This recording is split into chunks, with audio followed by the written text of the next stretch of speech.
recipe I'm making today is focaccia, and when you make it, it's just this wonderful mixture of simplicity that creates such extravagant, beautiful bread. But we're also decorating it with vegetables. So you can make a landscape that is any type of like floral landscape, whatever you want. You can talk about playing. This is a recipe for playing. You can do it alone, you can do it with your kids, you can do it with friends, you can do a bunch of them and like create a landscape over a whole counter. It's so exciting. The amount that you can play and create with such a small amount of ingredients is, to me, astounding. I mean, honestly, baking is magic and ingredients are magic. The way that platinum yeast from Red Star works is that it holds your hand, it makes things easier, it makes the whole process easier. You don't have to bloom it, you can put it straight into the dry ingredients. Go for it, go for it, go for it and play. Hello, welcome to my kitchen. Today we're going to make decorated focaccia. It couldn't be simpler, but I'm going to show you a few tricks to make it even easier on you and potentially on your mixer. So let's start with the essentials in the beginning. We've got flour and water. Now in total, we're gonna be using 700 grams of water to 1,000 grams of flour, but I'm not gonna put all the water in at first because I'm gonna do something special called autolyse. It's very French. And it was invented in 1974 by a culinary professor named Raymond Calvel. And he discovered that if you combine in the very beginning of a bread process, flour and all the water or some of the water and just mix them up and let them sit off by themselves, then you can develop gluten and develop the bread without having to do so much mixing. And you get better extensibility, which means that the bread kind of moves more easily when you're rolling it or handling it. It also puts a lot less stress on you if you're gonna hand knead it, and on your mixer if you're gonna just do the whole thing in the mixer.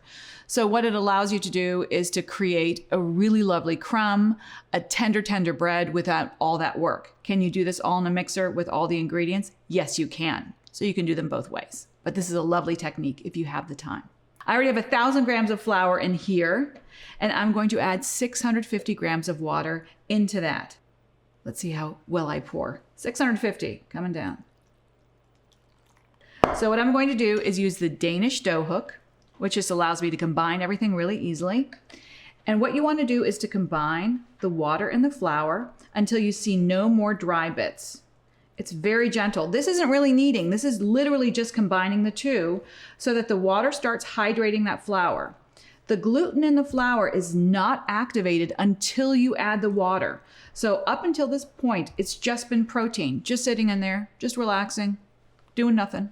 And then once you add the water, it starts producing those strands of protein like muscles. Now, when you mix it up, it does it even more. But if you just let them sit together without mixing, once you've combined them really well, it continues to do all that work for you with you doing no work. So why not? And you may ask at this point, why am I not adding the yeast, salt, and olive oil, which are the other ingredients? And it's because they will impede the process. So olive oil coats flour and it doesn't allow that water to start getting absorbed. Salt does the same thing. Salt is very greedy and wants to absorb it as well, as does yeast. They all want to compete for the water and for the lovely nutrients that are in the flour. So you just add the two together, the flour and the water first, and let them do their job and to become friends. And then afterwards you can add the rest of the ingredients. So I'm just gently folding over the dough so that the flour gets incorporated completely. It's gonna be pretty stiff, so be used to that. All I'm trying to do is make sure that there's no more dry stuff around, because if there is, it could get crusty, which you don't want. But this is looking pretty great. So let's look at the dough. Look how shaggy that is. But that's not all. It should look kind of weird and gross. But when you tear it apart, look, it just breaks. Blech. No extensibility at all. So once it rests, just you wait, it'll look completely different. I'm gonna cover this and then I'll see you once we have autolysed. The flour and the water have autolysed, and let's take a look. It looks different, doesn't it? A little shinier, a little smoother, but watch this. Look at that. Look at that extensibility. Yay! It's done all that work with you doing whatever you want to do, scrolling on your phone, binging on TV. I love it when dough does the work for you. So now we're going to add the rest of the ingredients, which are the remaining water, which is 50 grams. And then I'm going to add, and you don't have to do this, you can add platinum yeast from Red Star straight to this. It's an instant yeast, which means that if you're going to put all the ingredients together, you can just add this to the flour without doing any rigmarole with it. But I'm going to add it to some water just to make it easier to combine everything, because this is a really fun process. Woohoo!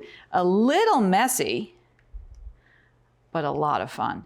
If you have kids, get them in right now, because this is ooky and fantastic, and the sounds are really weird. Kids love this. So I'm gonna add all of the yeast at once.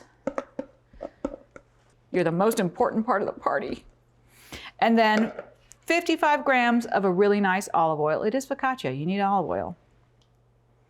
And then salt for taste. And it really helps the bread as well.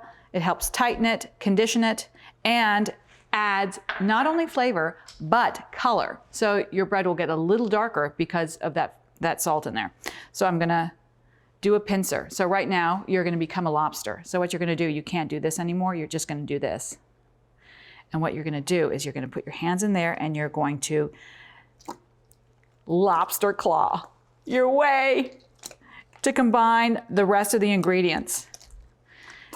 And it's messy, it doesn't look very elegant, but it feels fantastic. You'll feel like a kid again. And it just sounds, it sounds terrible. I'm just gonna be honest about that. But it feels good. So this takes a while. You could do this in a mixer as well, but there's something so satisfying about just getting your hands in there and squeezing away. And when I do it, I'm not just going little pinches. I'm literally trying to cut through the dough with my little lobster claws. So you're gonna be doing this for a while. Once you get to the point where that oil, remaining water, yeast, and salt are completely combined, your dough is pretty much ready to rest, to do its bulk ferment. But in the meantime, enjoy the process. So when you're at that point where the dough has come together, but still a little shaggy, you can continue kneading in the bowl, you can knead on a bench, or you can do my favorite. You can do a little slapping. Just keep hold of the dough because it can go flying. And so what I'm doing, woohoo, is I am stretching it out, folding it over, grabbing it from this side, and then starting again. And this is just a way of kneading dough when it has a higher hydration, which means it has more water than most doughs. And it can be sticky and hard to knead, but it is really easy to do the slap fold knead. And it is so much fun.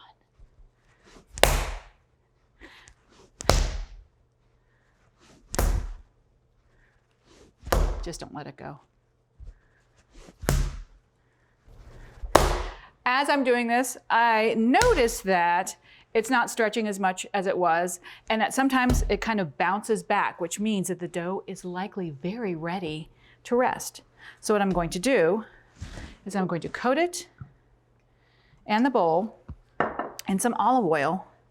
But look, oh, nice and smooth, it's ready to go. So let me get this off my hands. Coat everything. And then I can really show you how you can tell if your dough is ready to rest. So I'm gonna put it into a tighter ball. It's easier when you have oil on your hands, so you're not so sticky. Make it nice and tight. Come on.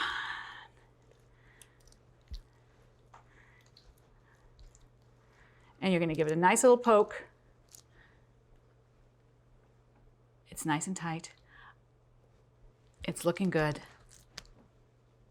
Nice and smooth. It's ready to go. So I'm going to cover this in plastic wrap and I'm going to let it double in size right here on the countertop. It can take half hour or an hour depending on the temperature of your room. Just keep an eye on it. But it's going to be happy right here. I'm just going to cover it.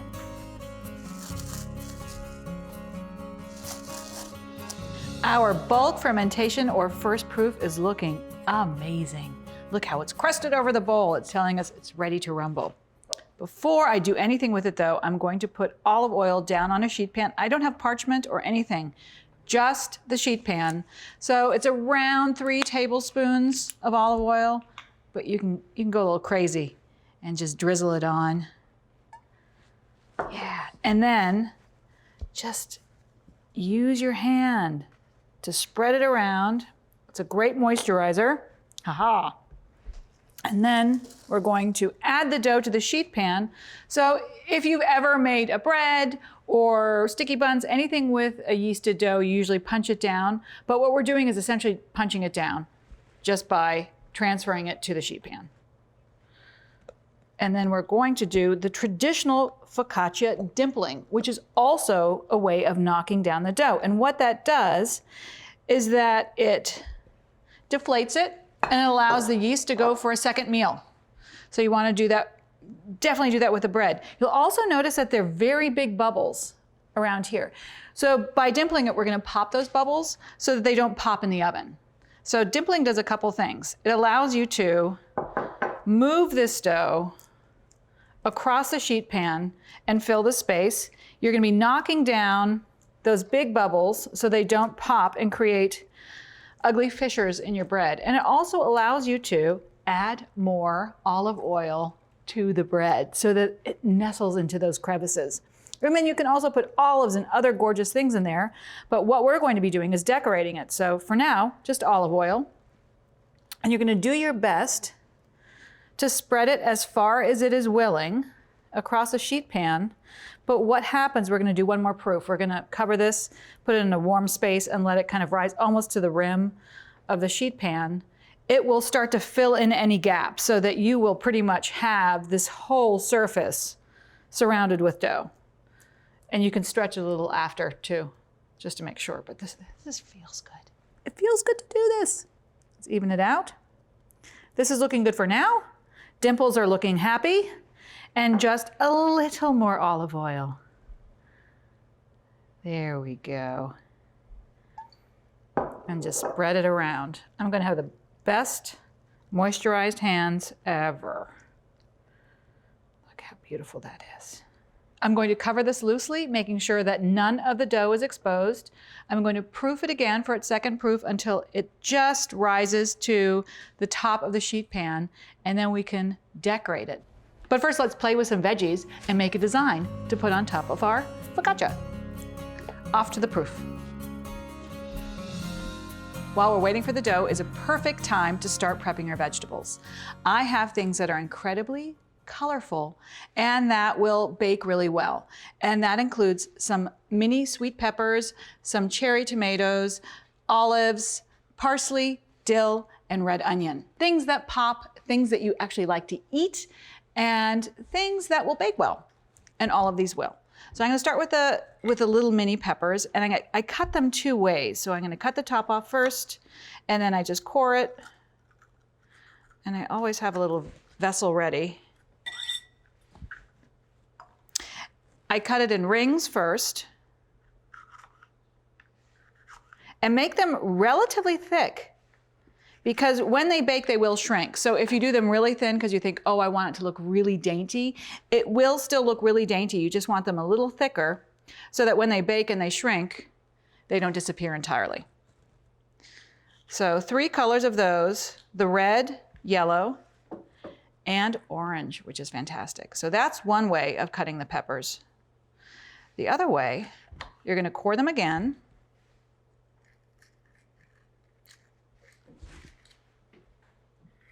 And then you're just going to cut them either in half or in quarters. So these are going to be petals. You can have round petals for flowers. You'll see what I mean in a little bit. Or larger petals. And I'll just cut this in half and we'll see what that looks like. Does that look like a good petal? That looks like a good petal. I love it. So prep as much as you need. You can either keep the cherry tomatoes whole, but I like to have them because I think they're so beautiful when you arrange them. With the seeds up, you don't have to de-seed them, which is fantastic. And having them in different colors, when you get the heirloom cherry tomatoes, you get like a variety of color, a variety of shapes. So don't have a definitive plan going into this as far as how you want to decorate your focaccia. You should be open to the possibilities based on what your vegetables are telling you, because they have so many beautiful organic shapes. You are going to come up with so many great ideas just by prepping your veggies and seeing what they want you to do. They'll give you ideas. And then of course we have some red onion. Don't cry, please. And red onion is so gorgeous because when you slice it open, it is a piece of art all on its own. Look at that. Isn't that pretty? So this to me looks like a flower just like that. Or you can cut it in half and open it up just a little bit. Or other option, when you're cutting the ring,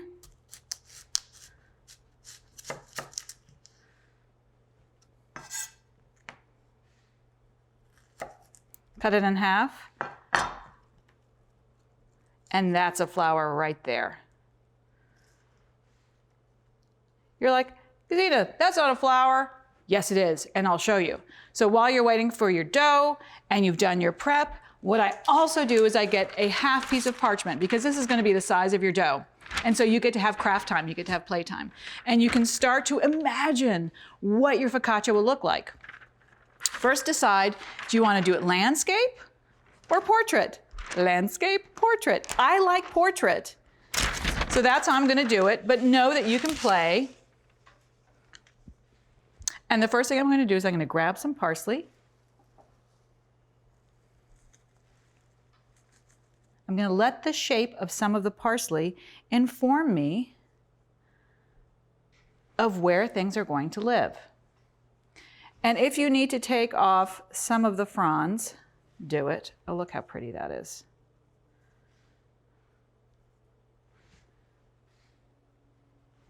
Be open. Be open to all this. Patience and openness is key. So now I'm going to take these guys. And because you're waiting anyway, none of this is written in stone. You can change things around. But arranging this onto the parchment first is perfect because you can have it ready to go. Once your dough is ready, all you have to do is transfer your design to the actual waiting focaccia. Let's see what I got here.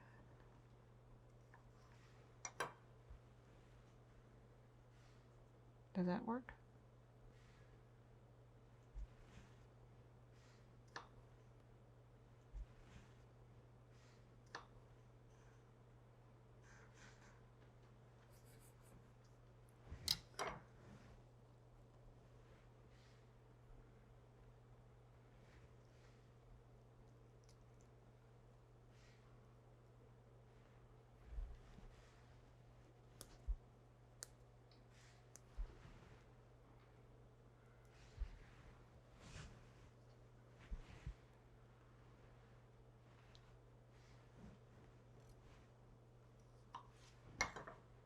This is playtime. Kids love doing this because they get involved in painting a picture and they stop thinking of them as vegetables, but as art. And you can get them to eat it once it's baked. Win-win.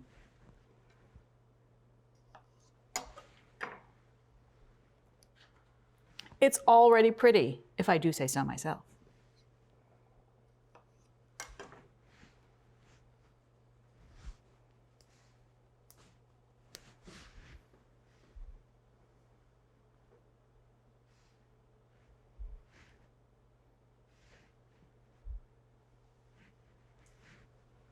And just continue playing,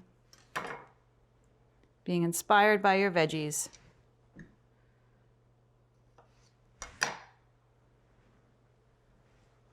And since I'm seeing some black and some yellow here, I'm feeling inspired to make a bumblebee.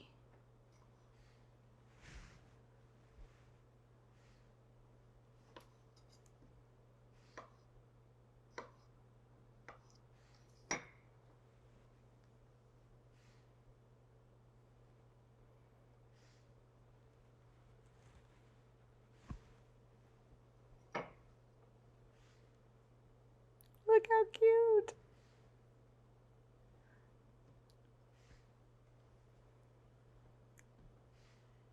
You can't tell me that's not a little bumblebee. And then dill is perfect if you want to make a little grass along the bottom. So play, have fun, grab some veggies from the fridge and make your kids eat them. They'll never know. They'll just think that they made delicious, delicious art. And they're getting nutrients. Yeah. Our focaccia has risen and is ready to take a portrait. Look at that gorgeousness. The dimples are still there. The sneezes are abounding. So you can see it's filled in the rest of the sheet pan, which is fantastic. So now it's time to transfer our design. And you can make changes as you go. But once you land it, you pretty much have to stick it. You got to stick that landing. So make the decision before you put it down. So I'm going to put the ones that are in the far corners in. A gentle press will do.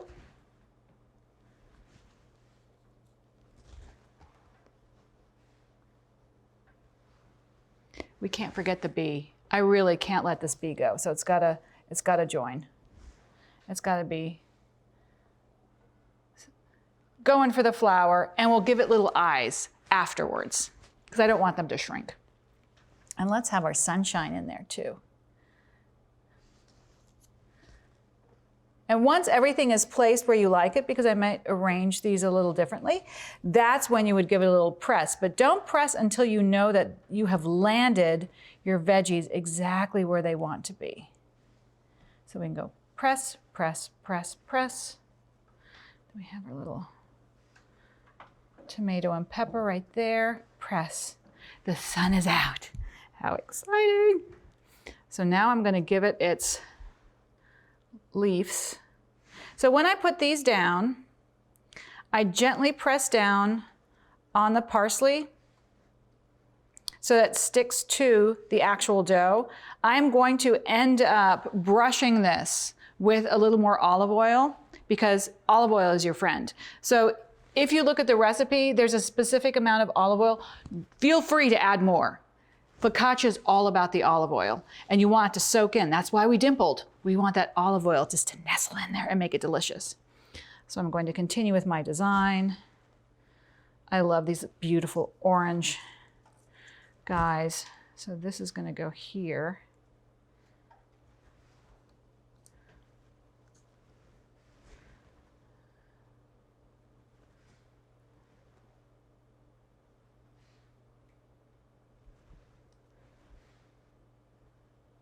I'm going to add its little leaves.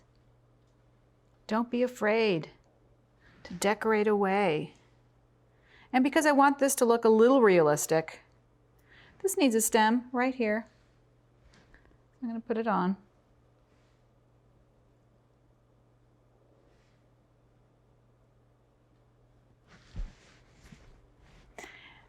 And then if you remember, I made rounds out of the peppers and I made these little slices. So I decided it would be really pretty to have a flower from the rounds. So that's going to go right here.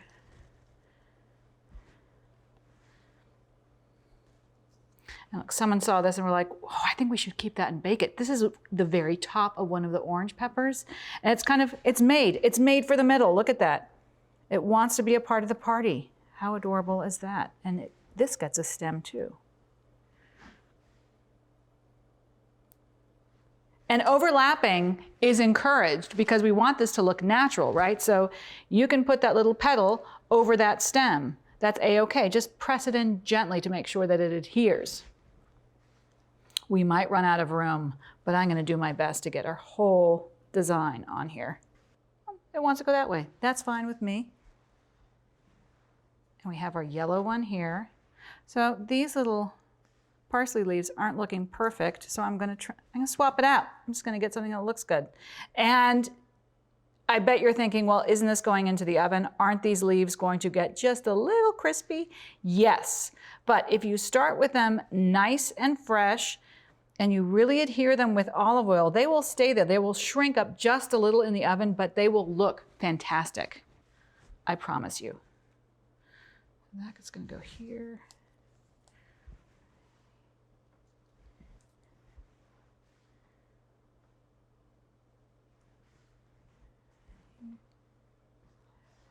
And let's do one more down below. See, I just changed my mind of where it should go. But I hadn't landed it yet, so you can do that too. And a little more greenery down here. And little babies here and here. And then I'm going to add some leafies to the side where it feels a little naked, right? This needs a little foliage and a little grass on the bottom. Now keep all of your ingredients around, like dill and things like that, because the dill, because it is so fine, will really crisp up in the oven. So you are totally allowed, after this has baked, to put fresh dill on to make it look totally vibrant and beautiful. Your focaccia, your rules. This is your landscape or portrait, totally up to you. And then at the very end, you're going to dress it with just a little more olive oil. And I like to brush it at this point because if you're doing just plain focaccia where you've dimpled it, you can pour on the olive oil and be able to just slather it. But because we've made a delicate design, I am going to gently brush it on. And get those leaves, make sure that they have a nice dressing as well so that they really adhere. And more importantly, please take a picture of this before it goes into the oven. And share all your beautiful focaccias with us. Because this is art, isn't it? It's so fun, it's so pleasing, and it's so pretty, and you're gonna be so proud of your focaccia art. And even more proud when you taste it, because it's delicious. And just a little on our dill, because it is very light. If you don't adhere it, it will go floating into the air in your oven. You don't want that either, so make sure that it is plastered down. That looks beautiful. It's ready for the oven. Let's bake it up and make wonderful smells all around us.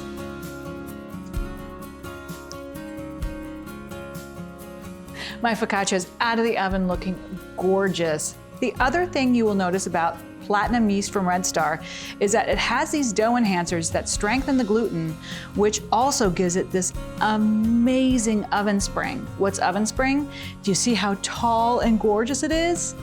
That's the yeast at work. So make your own beautiful creations, send us your pictures, and enjoy, enjoy, enjoy. Can you believe how beautiful this is? I can't wait to eat it.